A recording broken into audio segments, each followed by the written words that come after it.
Assalamualaikum warahmatullahi wabarakatuh. Saya Adam Reziko Radiansyah dari kelas TI 2A ingin mempresentasikan tentang bab syariah, ibadah, dan muamalah. Yang pertama, arti syariah dan fikih. Syariah adalah kata syariah berasal dari kata syara'a. Kata ini menurut Ar-Razi dalam bukunya Mukhtar Asyihab bisa berarti menahaja atau menempuh. Ahwadaha menjelaskan, dan Bayan al-Masaik menunjukkan jalan.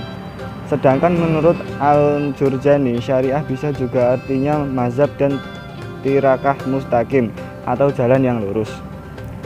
Jadi arti kata syariah secara bahasa banyak artinya. Ungkapan syariah Islamiyah yang kita bicarakan maksudnya bukanlah semua arti secara bahasa itu. Fikih adalah di dalam bahasa Arab perkataan fikih yang ditulis atau kadang-kadang fikih setelah diindonesiakan, artinya paham atau pengertian. Kalau kadang-kadang fikih setelah diindonesiakan, artinya paham. Kalau dihubungkan dengan ilmu, dalam hubungan ini dapat juga dirumuskan dengan kata lain.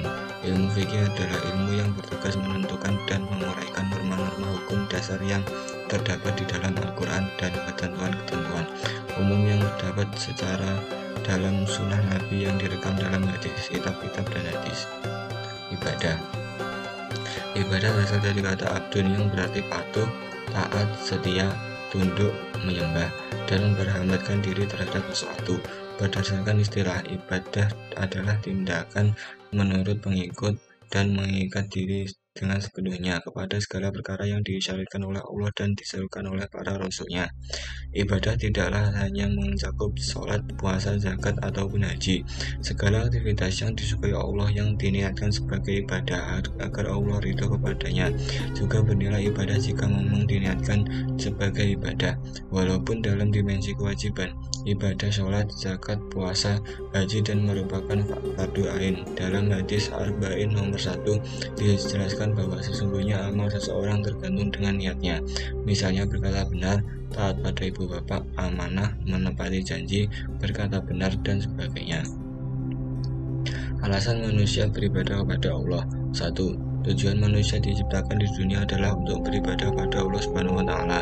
2. Wujud rasa syukur kepada Allah Subhanahu wa taala yang telah memberikan nikmat yang tak terhitung banyaknya. 3. Konsekuensi janji kita kepada Allah Subhanahu wa taala.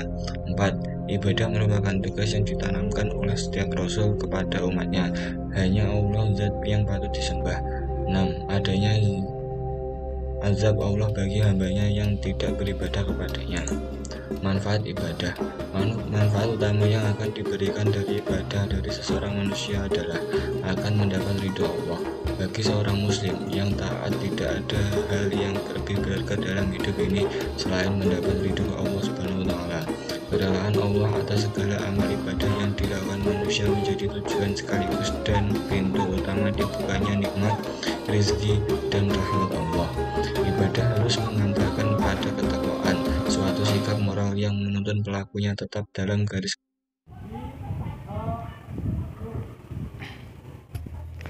jenis-jenis muamalah ada 5, yaitu syirah. Syirah merupakan suatu akad di mana dua pihak yang melakukan kerja sama dengan tujuan untuk memperoleh keuntungan. 2. Sewa menyewa.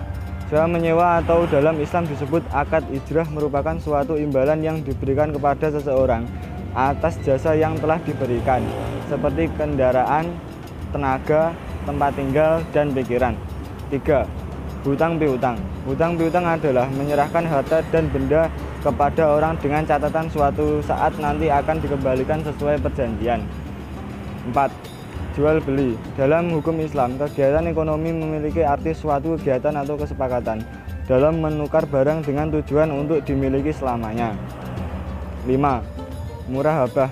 Murahabah adalah transaksi atau pembayaran angsuran yang diketahui oleh kedua pihak, baik dari ketentuan margin, keuntungan, atau harga pokok pembelian. Tujuan muamalah. Tujuan muamalah adalah terciptanya hubungan yang harmonis antara sesama manusia sehingga tercipta masyarakat yang rukun dan tentram. Adapun hubungan ini berupa jalinan pergaulan, saling menolong dalam kebaikan, dalam upaya menjalankan ketaatannya kepada Allah Subhanahu wa taala. Hal yang perlu diperhatikan adalah bahwa Allah memerintahkan hambanya untuk saling membantu dalam perbuatan baik dan melarang untuk saling mendukung dalam berbuat kejahatan, kebatilan, dan kedoliman. Oleh karena itu, setiap manusia dilanjutkan untuk selalu menjaga hubungan baik dengan manusia lainnya. Sekian dari saya, ada kurang lebihnya mohon maaf. Assalamualaikum warahmatullahi wabarakatuh.